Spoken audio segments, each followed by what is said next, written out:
નમસ્કાર મિત્રો, સ્વાગત છે ઇલાઇટ ફાર્મર યુટ્યુબ ચેનલમાં. મિત્રો, આ કેસરની ગ્રાફ્ટેડ કલમ છે અને આ મિત્રો મેં જાતે જ બનાવેલ છે અને આના ઉપર આપણે મિત્રો બોર્ડો પેસ્ટ કરેલ છે.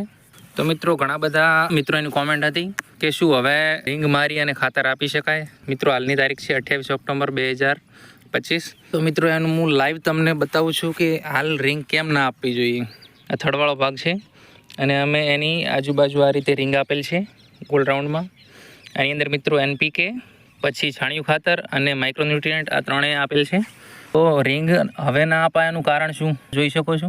આ હું તમને બતાવું. આમાં જોઈ શકો છો આ મૂળ એના આંબાના આવી રહ્યા છે. તો મિત્રો આ જોઈ શકો છો, તમે રિંગ મારશો તો આ મૂળ મિત્રો તૂટી જશે અને પછી ગ્રોથ આવવા બહુ મુશ્કેલ છે. પછી શિયાળો આવશે એટલે આંબો પોતાની કન્ડિશન જાળવી રાખશે. જોઈ શકો છો કેટલા બધા મૂળ આવી રહ્યા છે. આ મૂળ છે ને એ ખાતર અને પાણીનું શોષણ કરતા હોય છે.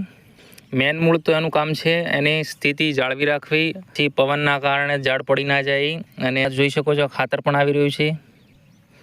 આ વ્હાઈટ દેખાતું છે NPK છે, માઇક્રો છે અને આ જોઈ શકો છો કેટલા બધા મૂળ આવી રહ્યા છે. ચોમાસો પૂરો થઈ જાય એના પછી તમે ખાતર ના આપો.